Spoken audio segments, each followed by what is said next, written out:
Welcome to the Ethical Humanist Society, both live and in person here in Skokie, Illinois, and remotely simulcast on YouTube. And our guest speaker is coming to us live from Nevada. And so we will get to that in one moment. I am Rick Guthman. I am a member of the Ethical Humanist Society for about 10 years. I'm a board member. I'm on the finance committee and program committee, and very much enjoyed these Sunday morning programs, and I think we have another good one for you today, so I'm looking forward to it. I want to give you a quick opening line about humanism, and this is from the American Humanist Association. Humanism is a progressive life stance that, without theism or other supernatural beliefs, affirms our ability and responsibility to lead meaningful, ethical lives capable of adding to the greater good of humanity. So today, our programs, as always, address a wide variety of topics, including current events, philosophy, arts, science, to name just a few. Today's presentation is part of our ongoing programming related to humanism. Today's speaker is Thea, Deley. The title of today's presentation is Look for the Kindness, It's All Around Us. And Thea was kind enough to help us with an introduction. We did write one, but she sent me one, and it's even better, so I'm going to read her introduction. Today's speaker stormed a church on Easter Sunday and screamed at the worship band to shut the F up. That's when she realized she had some unresolved anger about her religious childhood. Thea Deley transformed that anger into comedy, and it created a one-woman show entitled Jesus Loves You But Hates Me. Some of us may relate to that. She performed her show across the West, from atheist conference ballrooms to Baptist church basements. She can tell you, secular and religious alike, everybody loves a good game of Bible feud.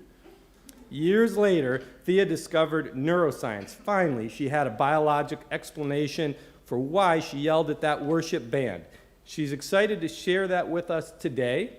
Based in Las Vegas, Nevada, Thea is a storyteller and improv sketch comedian. Recently, she became a certified tension and trauma releasing exercise provider. She's on a mission to help people calm the F down so we can all be a little kinder to each other. Please welcome Thea Deley.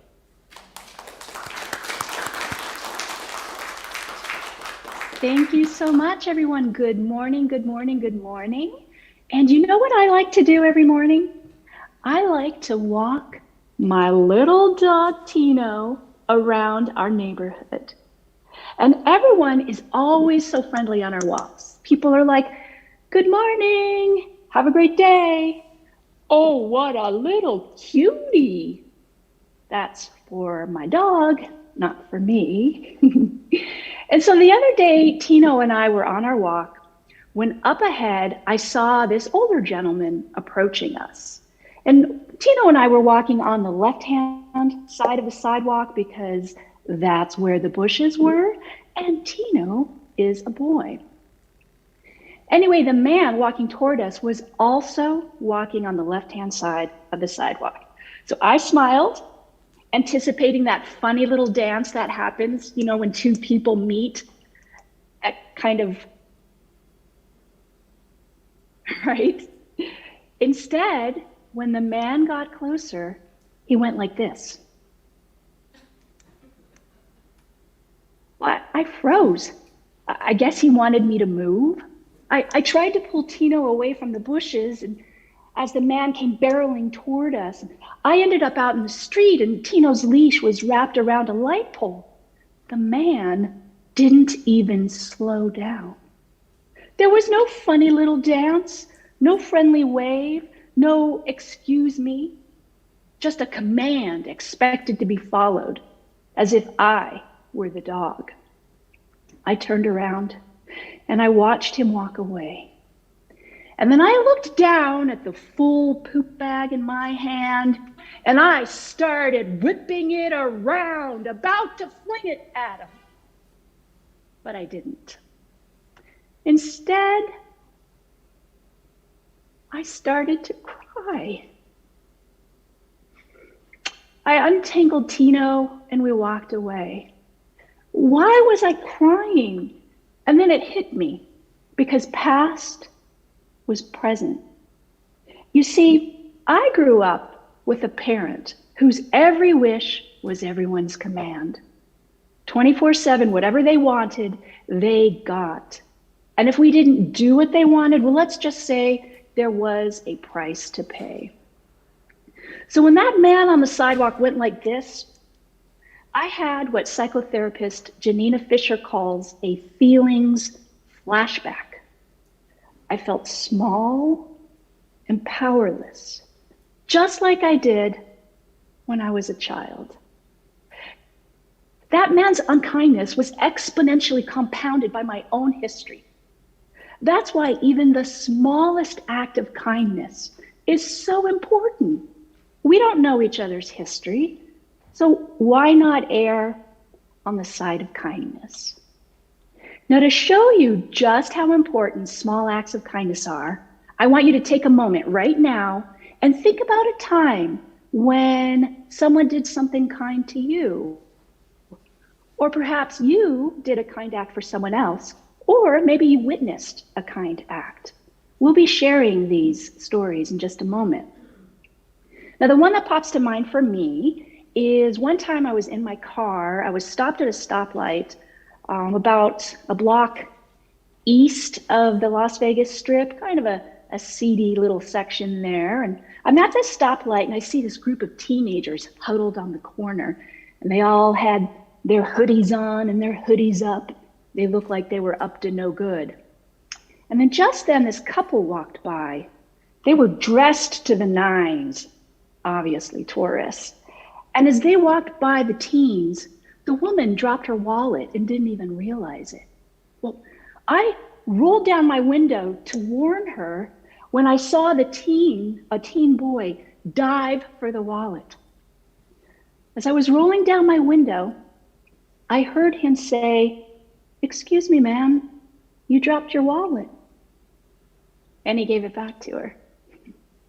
What a beautiful kindness to witness. So now it's your turn. I want you to pair up. So everyone needs to find a partner. And I'm going to give you 2 minutes to share your story of kindness.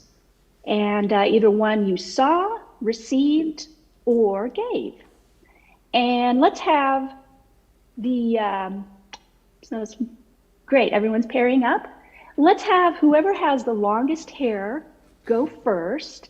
And when you hear my bell, you'll know that it's time to switch to the other person. And then those of you who are on the live stream, go ahead and just type your kindness stories into the chat for us. And we have a slide for this as well. So is everyone paired up and ready to go? Yeah, I think so. And online, yeah, just type into the chat unless you're with someone. Okay, perfect. So first person, you've got 2 minutes to share your kindness story. Go.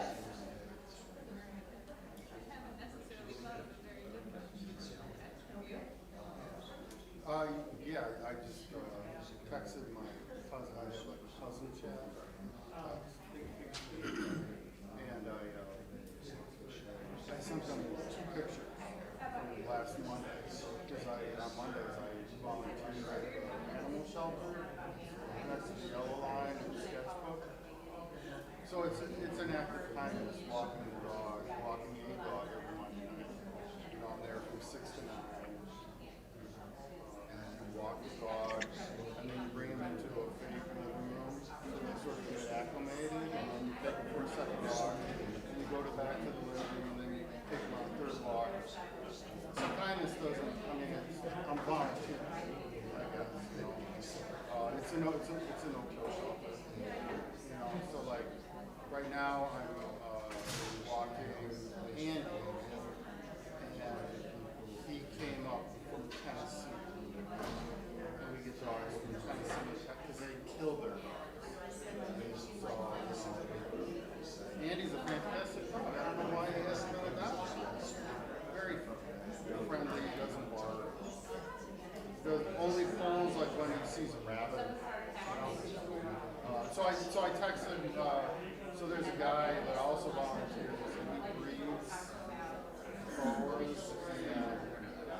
The first person, you've got about 30 seconds to wrap up your story. 30 seconds for the first person to. Yeah, so I texted my cousin. So the other guy, he sent me 2 pictures of this. Like, it's like over 15 feet long. Yeah, it's huge. It's huge. Anyway, yeah. So I think my kindness is volunteering and giving up my time to help the shelter, and then I'll be donating money to the other coming up. It's a big fund. Okay, it is time for us to switch. So the second person, it's your turn to go. And the folks on the live stream, if you're done typing your story, you could read what others wrote, or you could write a second one. Okay, so 2 minutes for the second person share. Well, because the earlier shift ends at 2, so the dogs are in their kennels from 2 to 6. That first walk, they want to get out of here right away.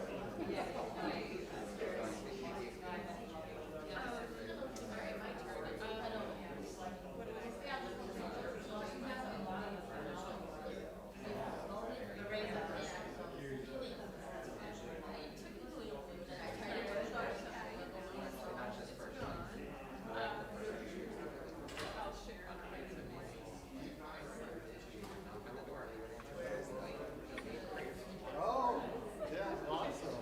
Yeah, because this, it says receive, gave, or witness. So you receive. Awesome. Never happened. Never happened with me. I can tell you that.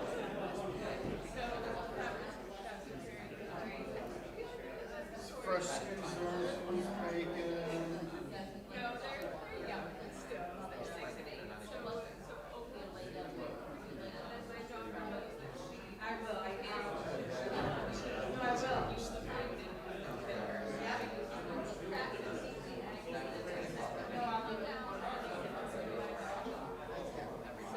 Okay, we've got about 30 seconds to wrap up. 30 seconds. They learned that. I mean, that's not.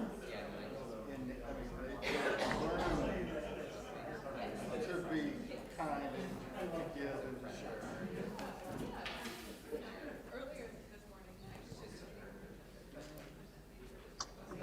Okay. It's,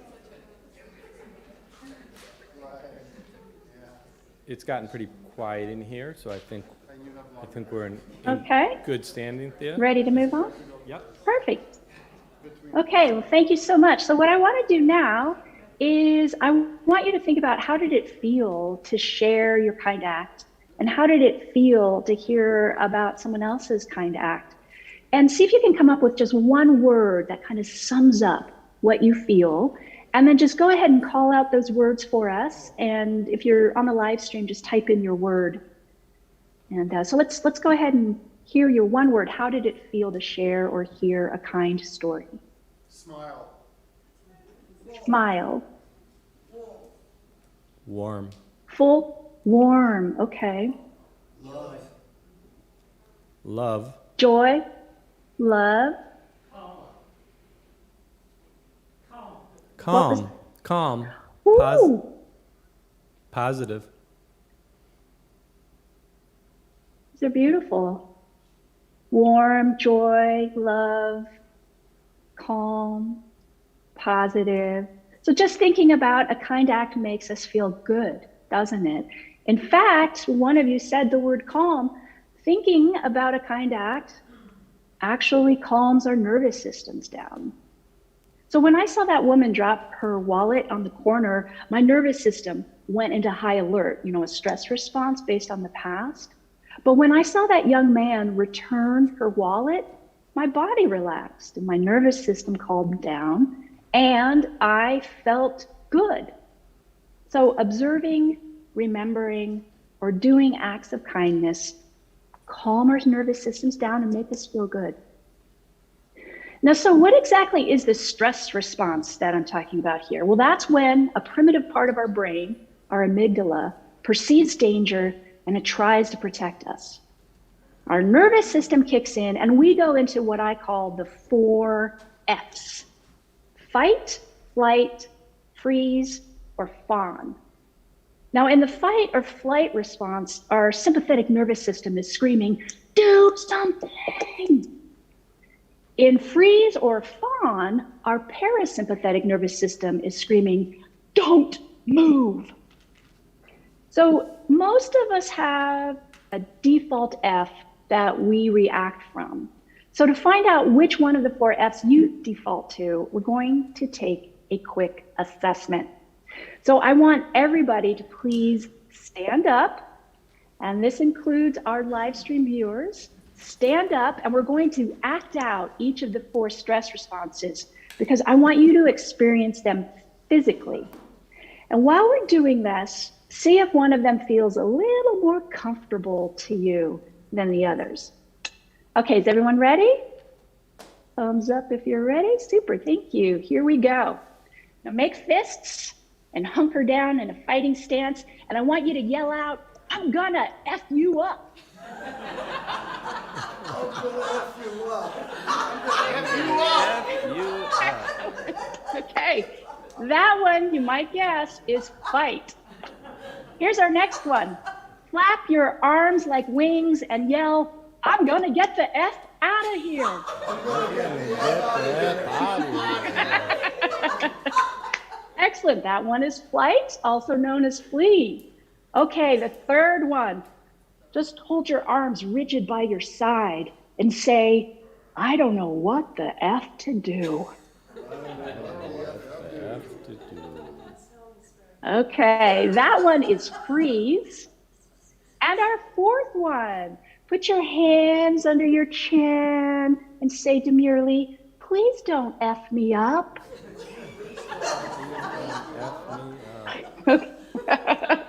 That one is fawn, also known as please and appease. Thank you, everyone. You can go ahead and have a seat.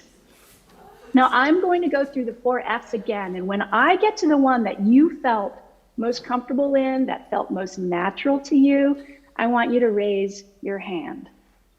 So, who goes into fight? Okay, we got a couple people there. Who wants to get out? Flee, flight.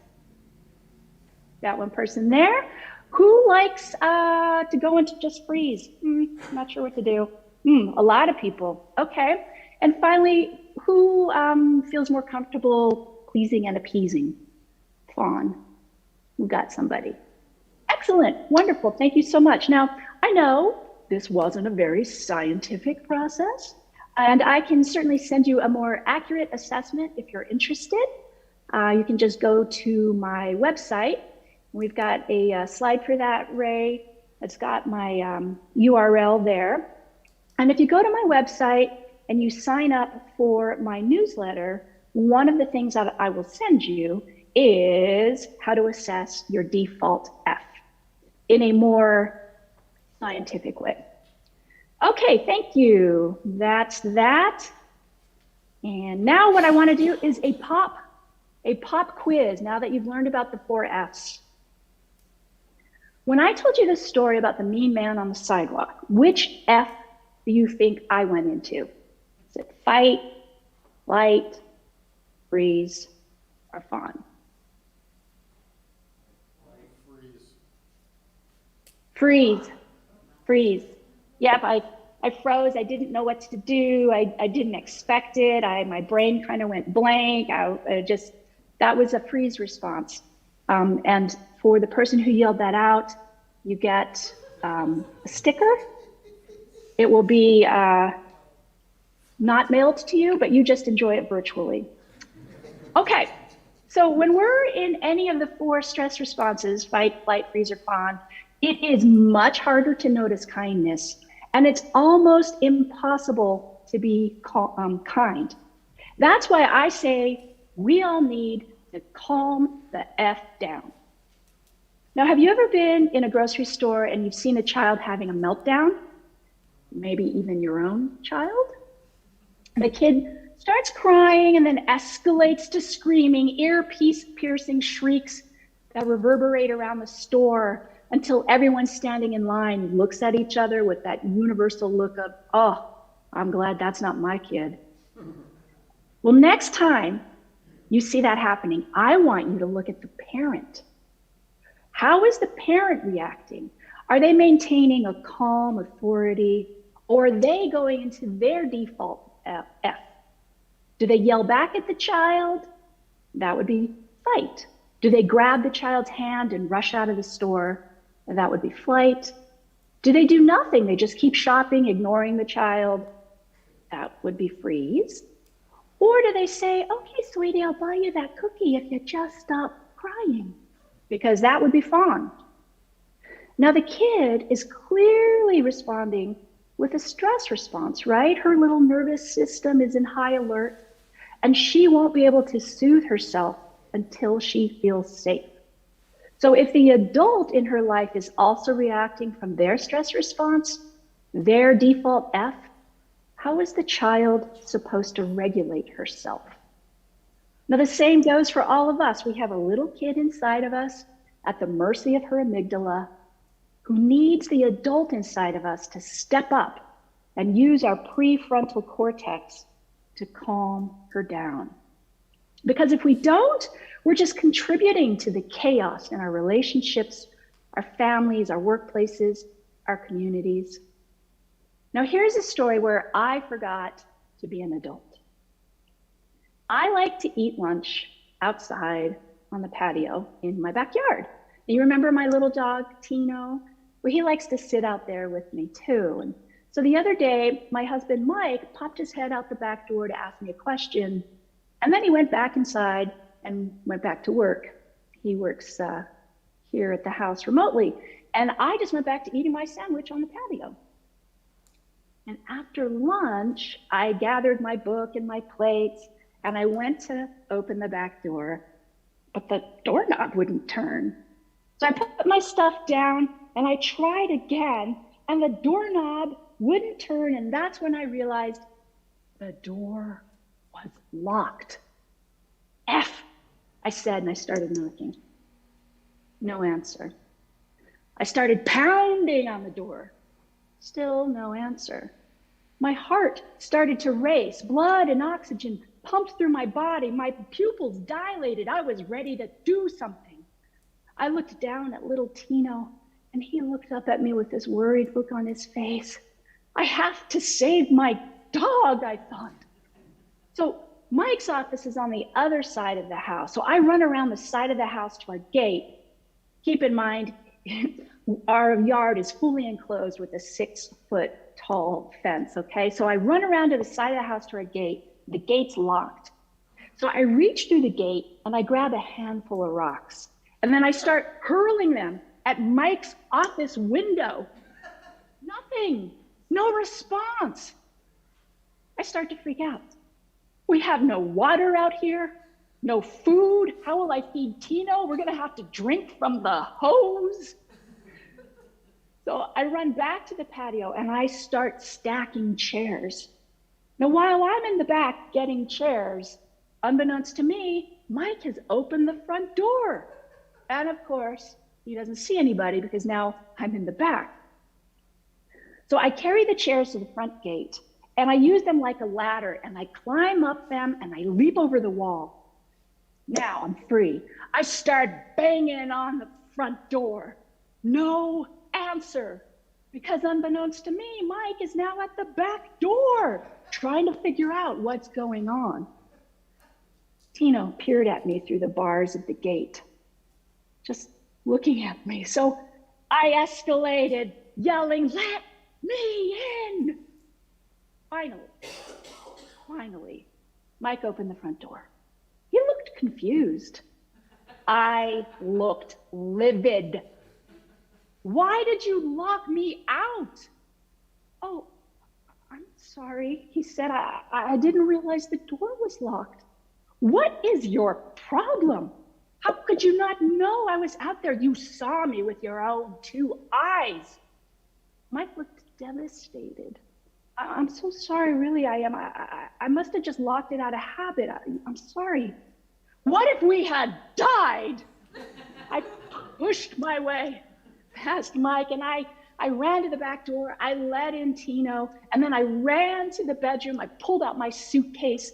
I started tossing clothes in while Googling how to get divorced in Nevada. It turns out it's really easy to get divorced in Nevada. Just a tip. About an hour later, after I had calmed the F down, I slinked into Mike's office and I apologized. You see, I realized, just like with the mean man on the sidewalk, that past was present again. I had had another one of those feelings flashbacks. One night when I was about 16 years old, I stayed out past my curfew.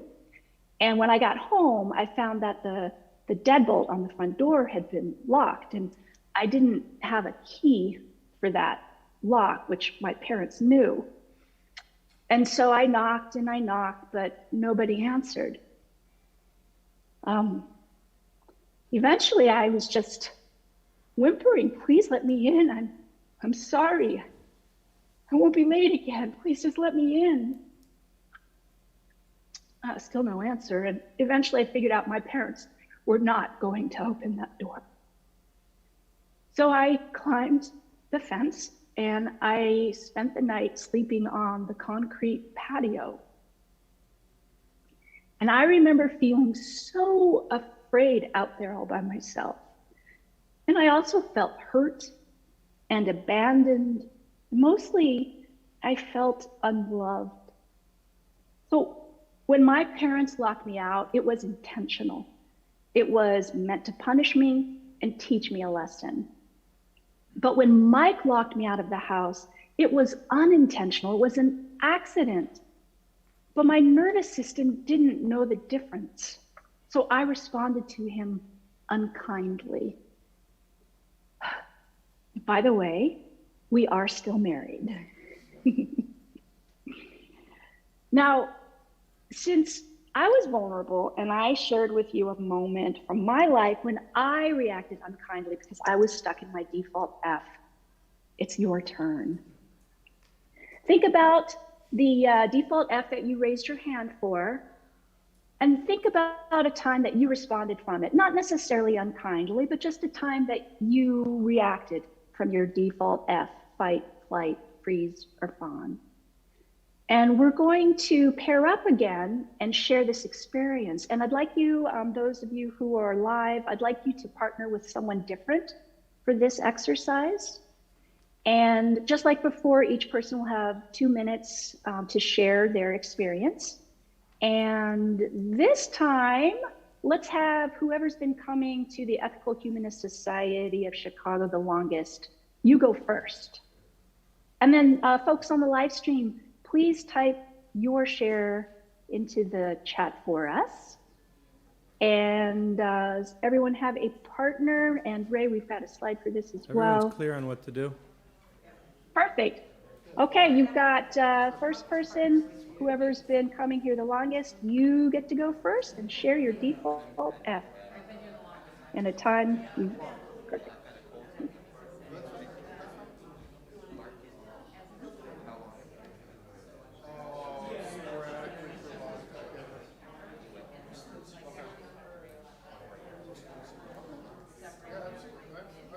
I count when the speaker appears in the screen.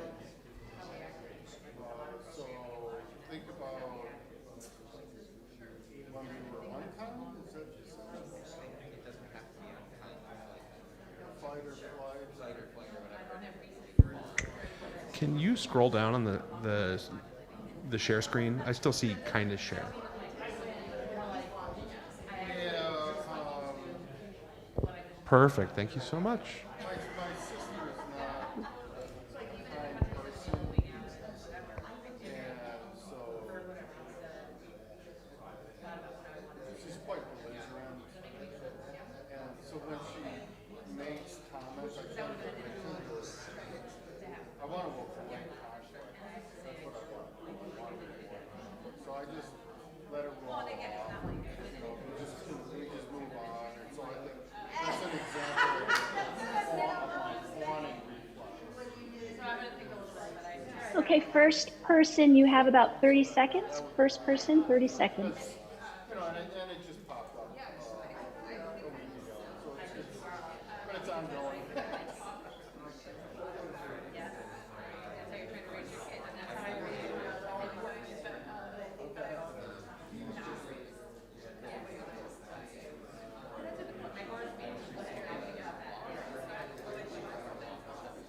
Yeah.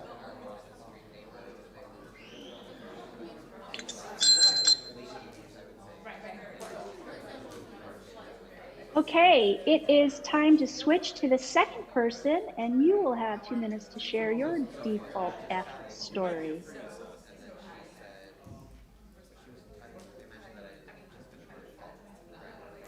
Yeah.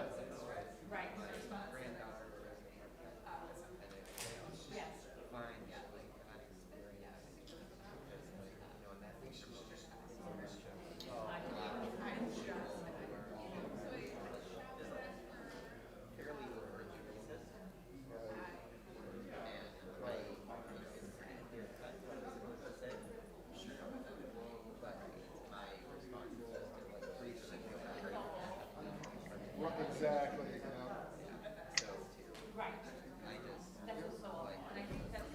You froze. Yeah. Yeah. I think mine is more freeze than fawn. Yeah, I know.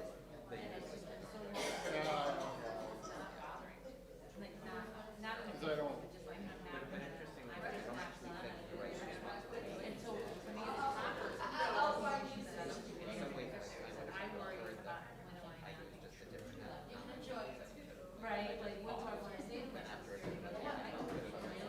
Right.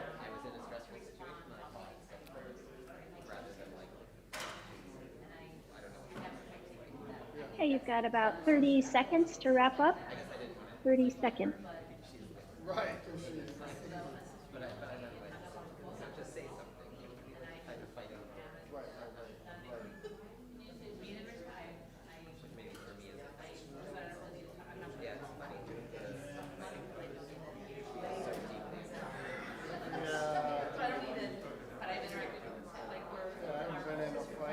Welcome.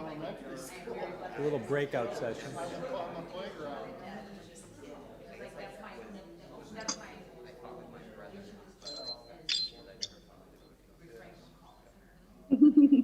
Time's up, everybody. Time's up. Wonderful. It was so fun to listen to your shares from a distance here. So would anyone like to share briefly what their default F is and what happens? Just real briefly to give us a taste. Anyone want to? Perhaps the microphone would be, I would repeat it, but I think it would be better.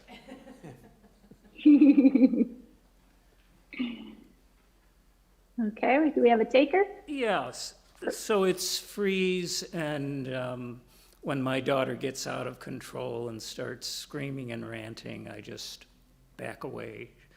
Don't say anything, because I know anything I say will be used against me. Okay, thank you. Thank you so much for sharing that with us. I just want to reiterate, this is our nervous system trying to protect us, right? So that's why it happens, trying to keep us safe. Does anyone else have one they want to share? Oh, I got one more person approaching. Sounds good. I have the same response, which is to freeze very strongly. And my example of that was at a block party when I was talking to a neighbor who's like in her early 90s, I think, and she said something tremendously racist, and I felt like I should fight, but instead I froze and did nothing. Right. That also makes me think of how we often feel ashamed after we respond from our default F. So it's a little moment for kindness for ourselves to realize what's going on neurobiologically. Okay, I think unless we have anyone else who wants to share, we'll keep going. Oh, we've got one more person? Okay.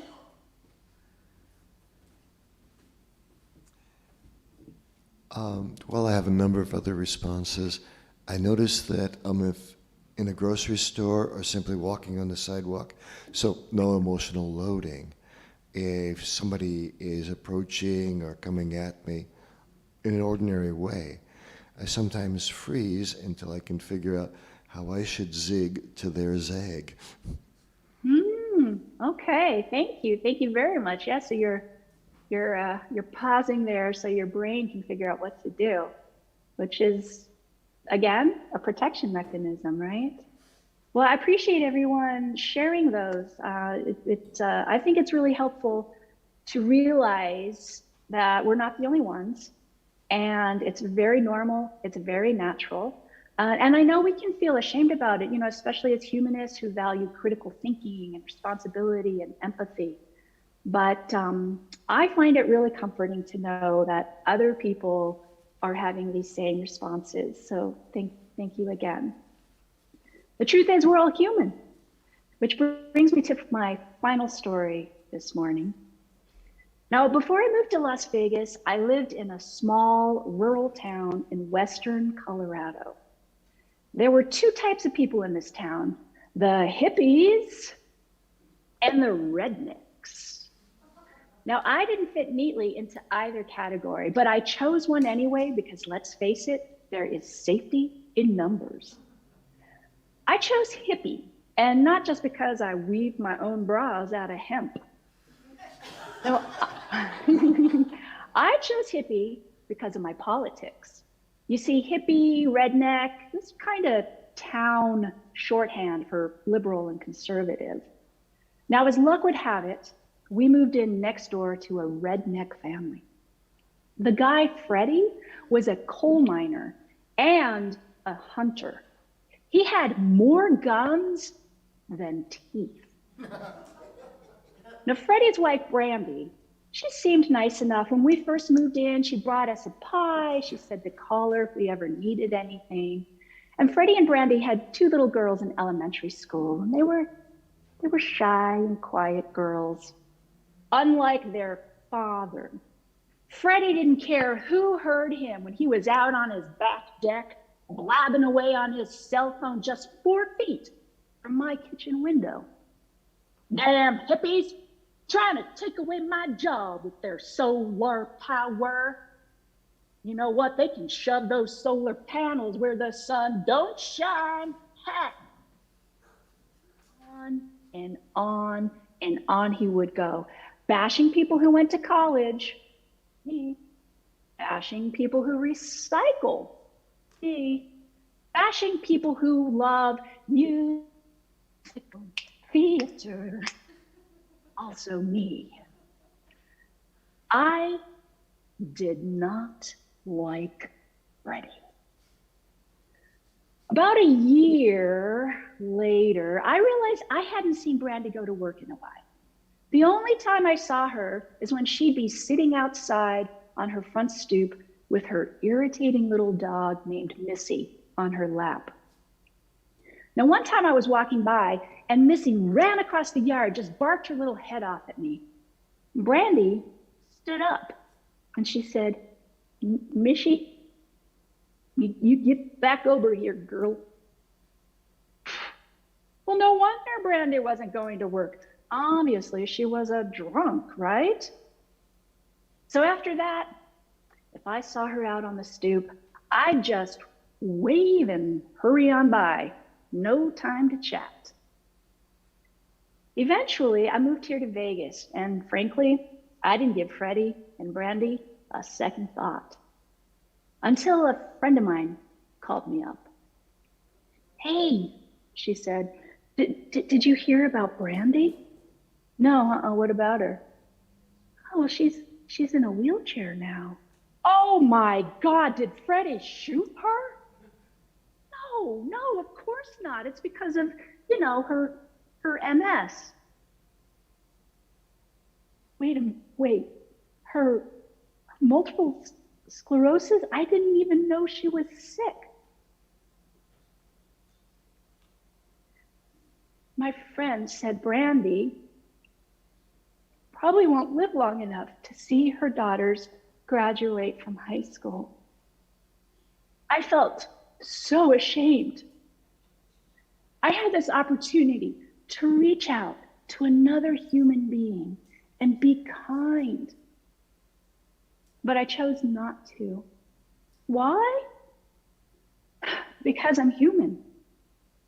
Because Brandy and Freddie were different than me, and that scared me. My nervous system went into this defense default flight. I wasn't even present enough to see this person, this young mother, right in front of me. Now, what if instead of giving into my default F, I had calmed the F down? What if instead of focusing on our differences, I had focused on our similarities? Now, what if we tried to do that right now? This is our last activity. It's a game called Commonalities. And Ray, we have a slide for this, and I'd like everyone to break into small groups and of 3 or 4. And those of you on the live stream, you can go ahead and participate just by typing into the comments section. And what I'm going to do is I am going to give you 2 minutes to find as many unique similarities as you all have in common, okay? So nothing obvious like you all live in Skokie, all right? I want something unique, like you've all had sex on a beach, something like that, okay? You can start with that one. Okay, so everybody find your group, 3 people, 4 at the max. And then I'm going to give you a couple minutes here. Is everyone ready? Okay, go. And then folks on the live stream, try to work together. See if it'll work.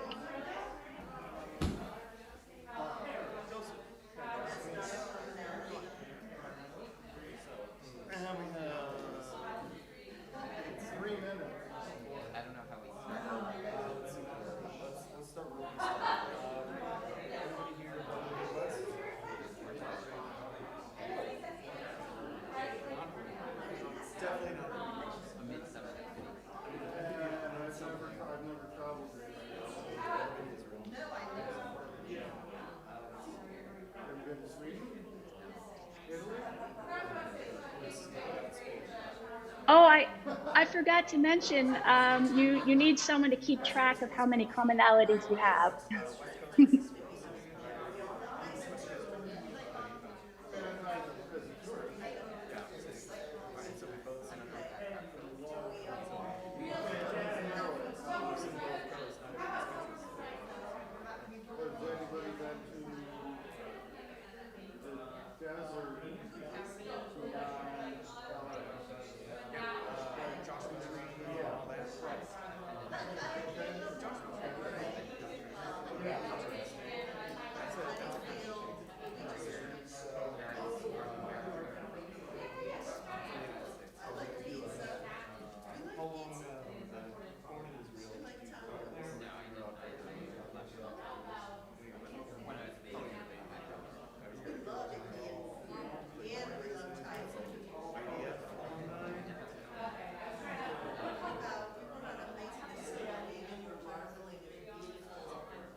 Okay, you've got about 30 seconds to wrap up, 30 seconds.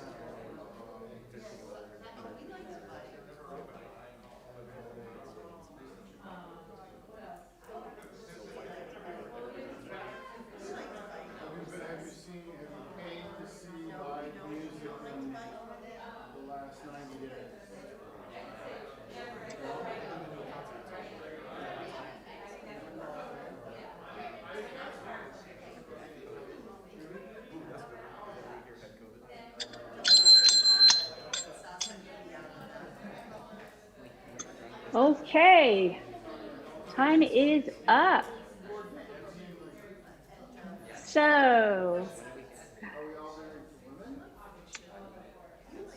what we're going to do now is we're going to find out which group had the most commonalities.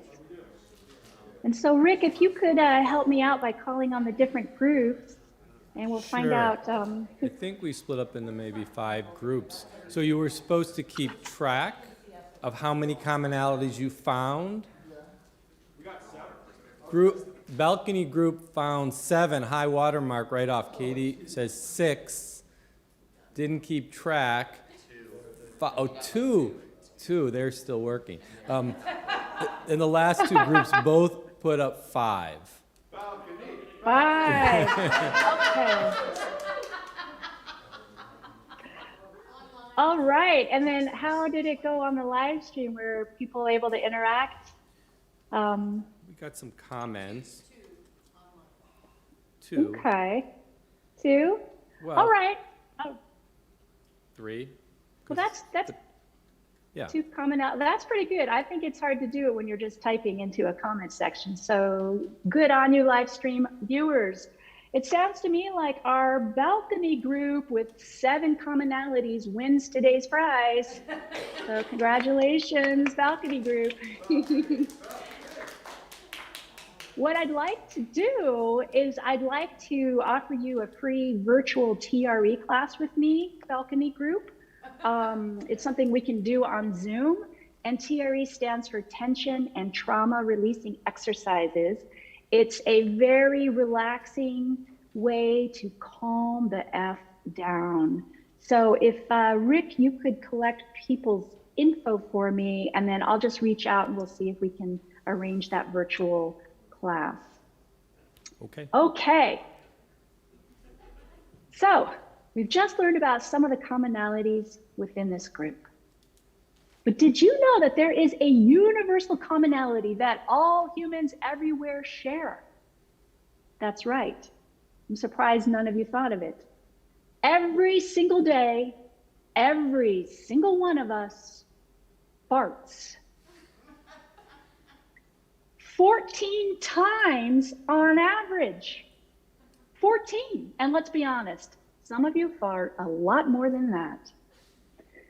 So next time you find yourself whipping around a bag of dog poo ready to fling it at someone, next time you find yourself packing your suitcase and Googling divorce, next time you find yourself judging someone different than you, I want you to use our Calm the F Down formula. Let's practice it all together right now. I want you to think of that story you shared earlier, the one where you were reacting from your default F. For my example, I used the time that Mike accidentally locked me out of the house. So does everyone have your story in mind? No? Okay. Here we go. This is our Calm the F Down formula. Step 1. Notice you are in a feelings flashback and name the emotion you are having. So for me, I felt abandoned. Think of your feeling. Step 2, decide which F you're in, and I want you to embody it physically. I was in flight. So let's see you embody it, folks. What were you in? Okay, thank you. Now I want you to take a deep breath in through your nose and out through your mouth with a big sigh. Let's do that all together. In through the nose, out through the mouth with a sigh. And then finally, step 4, I want you to recite our mantra out loud.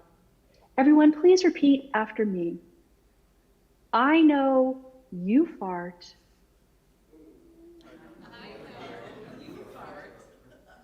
Because I fart too.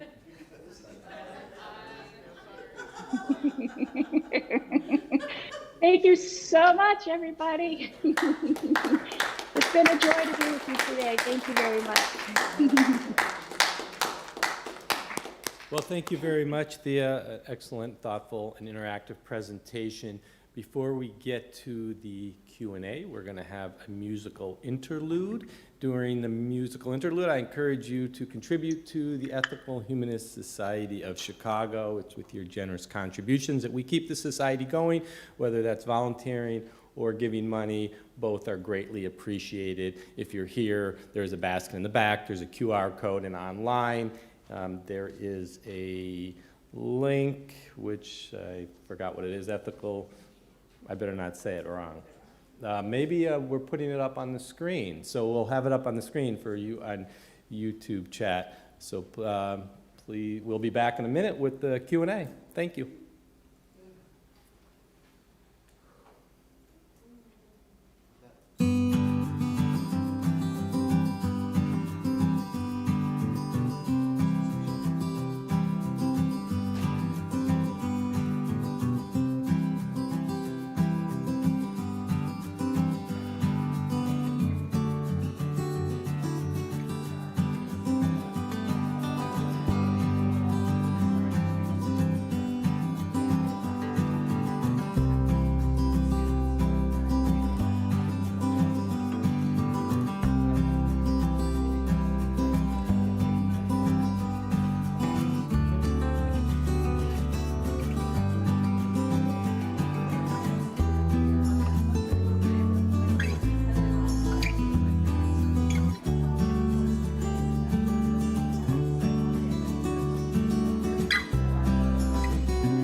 Okay, we're back.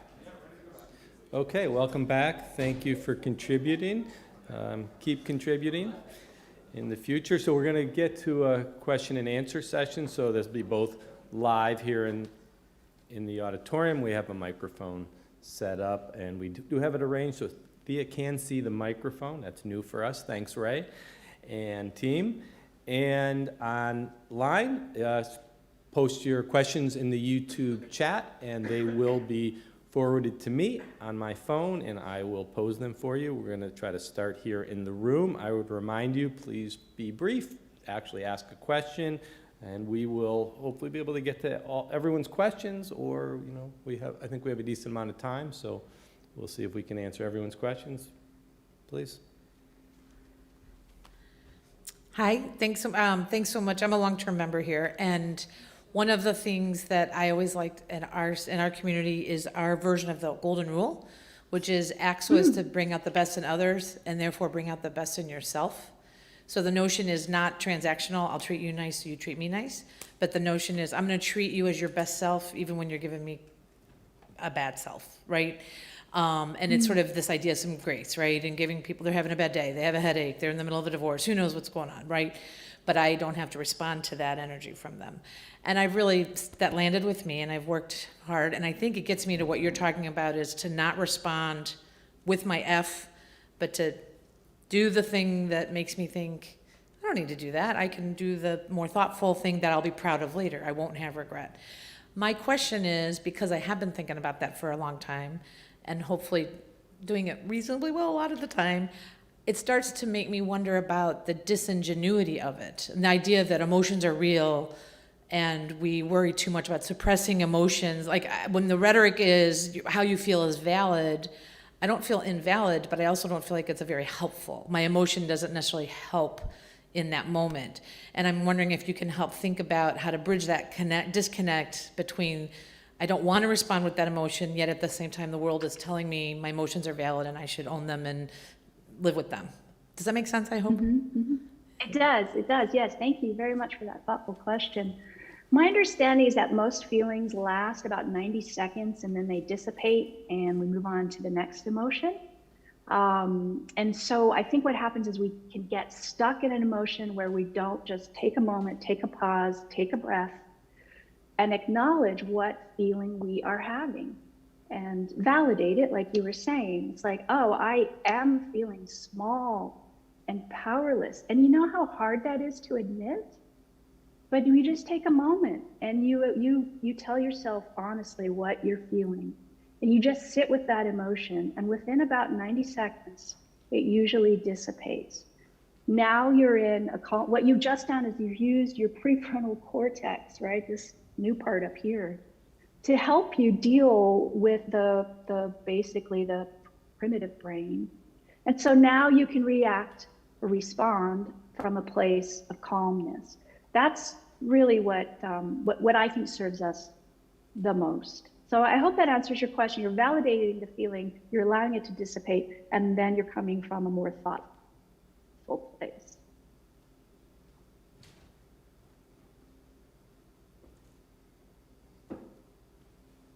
Any other questions? I have basically the same question, but I'll just ask it again anyways. I was wondering, or maybe it's a little different.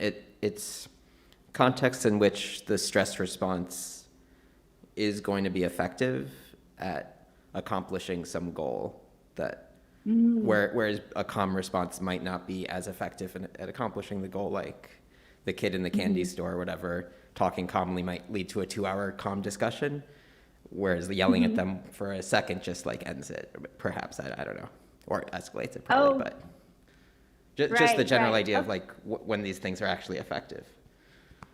Yes. So what I'm really talking about is calm assertion.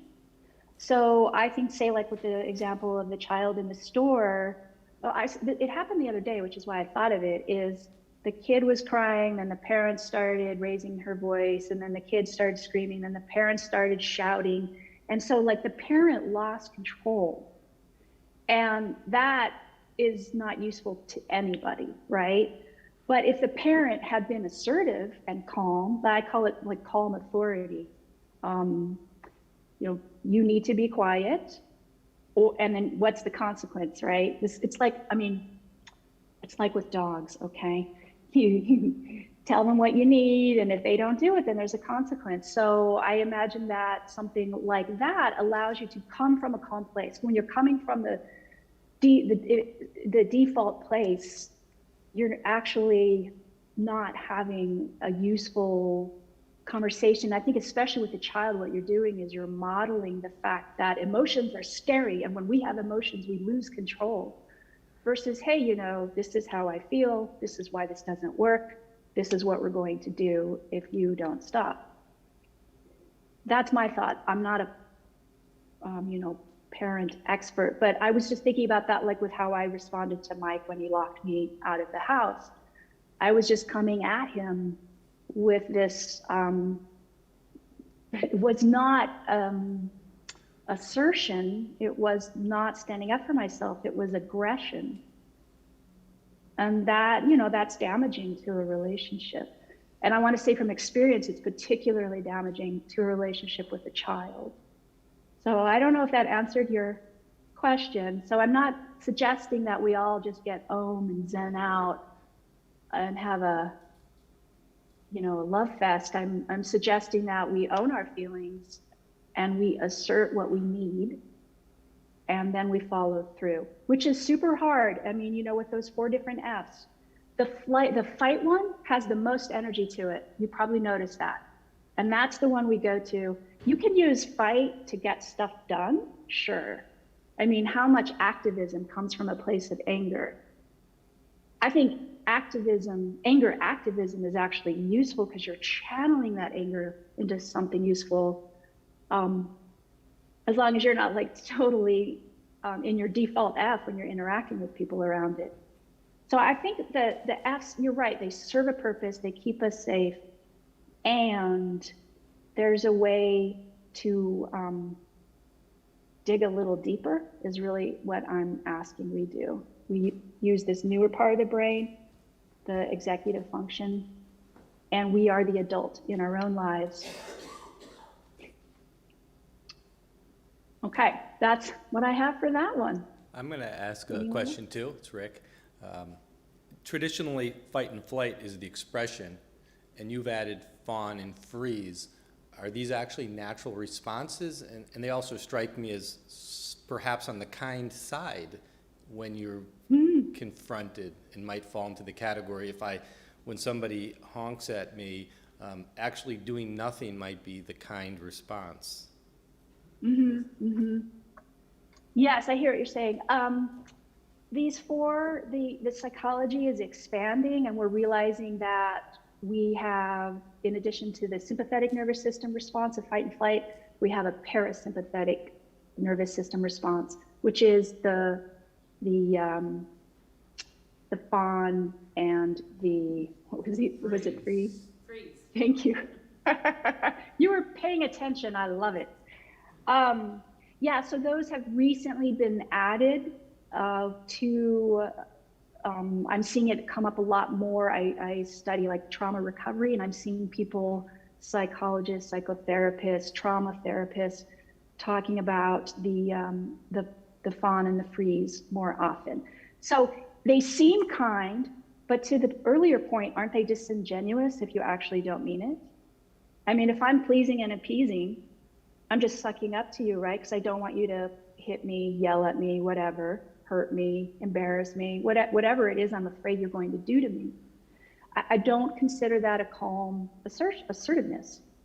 Right? I think we learned it as a child. It was how we kept our little child self safe. So it's really important to me that we don't shame ourselves for these default Fs, that we understand why we have them.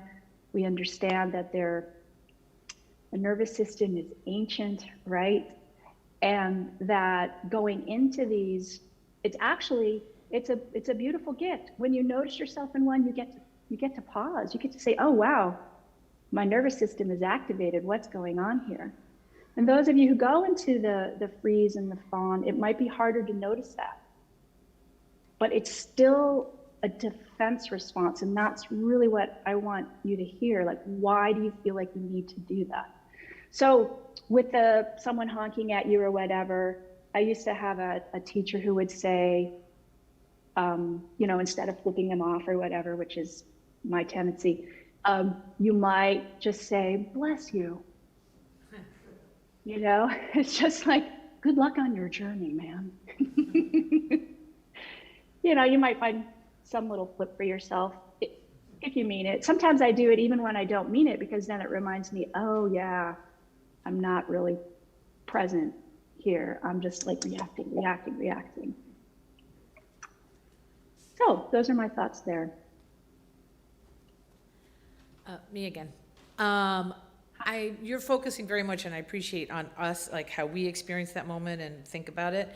And I'm wondering how helpful, or if it's not helpful, to be on the empathetic side, thinking about how it's happening for the other person. Like, is it really important that I have my own moments, ego-centered moment, or I tend to think pretty quickly about the other and sort of have the empathetic moment of how they're experiencing it. And on good days, in the experience of the man, I want to imagine he's got ambulatory problems, and pivoting away from you and your dog is hard on him, or something like that. I don't see that. So rather than get mad and think he's selfish, I want to say, maybe there's a really good reason that I didn't know about it. And I'm wondering if the balance of this ego-based, how am I handling it, versus how do I imagine it's experiencing to them? And could you think about that a little? Yeah, so to me, that sounds like you are in your thinking brain trying to analyze what's going on. And I think that, you know, you want to be careful you don't overwrite the nervous system's response, because otherwise you're suppressing it and now it's getting stored. Now you're stuck. That's why I teach TRE, because we tend to get stuck in whatever our default F is because we suppress it. We don't allow ourselves to acknowledge it's happening and then reframe it, right? So if I'm running around all the time, the kindness goes both ways. Like if I'm not kind to myself, how can I like truly and legitimately be kind to other people? So for instance, the story with Mike, when he accidentally locked me out, like I was, once I realized why I was so hurt, I was like, oh my gosh. And then he and I had a really meaningful conversation about that. And it was actually helpful for our relationship to talk about these vulnerabilities. It's like, oh, this happened to me and this is why I reacted this way. And I'm sorry. And, you know, he could hear that. And so I find like it's a way to deepen our relationships, to actually own what's happening for ourselves. Then I can notice what's happening for the other person. Like when I was so triggered like that, I didn't see how upset he was. I only felt this kind of like rage and I need to get out of here. So I hear what you're saying about empathy, and empathy is yes, I agree. That's why I told this story about the woman with MS, because clearly I was not empathetic. And so I try to include stories that show where someone was not empathetic to me and where I was not empathetic to them, because I do think it's a two-way street.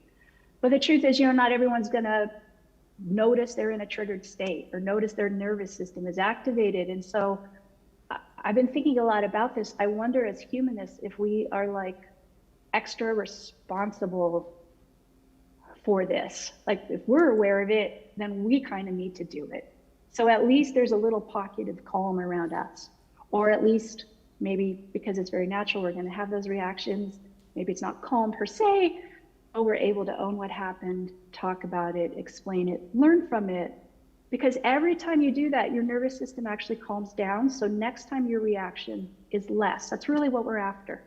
If you just take that pause, you notice what's happening, you give your body a chance, you will actually lessen the amount of time that you react from your default F. You'll notice it faster. So it's a process. It's, you know, we're trying to evolve our brains in real time. So I don't know if that necessarily answered your question, but that's what I have to say. Excellent. I do want to say, actually, I thought of one more thing, and that's just, I do think that sometimes when we can use worrying about the other person to not take care of ourselves. I see that a lot, particularly in women. And I think that oftentimes that can manifest I see it manifesting in physical issues in particular. And so I just think it's okay to take care of ourselves first and think of other people second. Well, thank you. Any last comments or questions? Lisa, are we clear? Yeah? Okay, well, I want to thank you again, Thea. Much appreciated. Thank you. Thank you very much, everybody. I appreciate your time today. Great. And maybe instead of when the person cuts you off in traffic, instead of the bless you, you could just say, hey, I know you fart because I fart too. Right? Why not? Thank you very much, everybody. Thank you. So I also want to invite any newcomers to sign our book or to come up to me or anyone else with a name tag and ask questions about the Ethical Human Society. There's information available online for everyone who is online. Please engage with us. We would love to hear from you on Facebook or Twitter or more directly here in Skokie. So thank you for all that. I want to close with a word about kindness from the 14th Dalai Lama, which is the current Dalai Lama. And that is, be kind whenever possible. It is always possible. Thanks.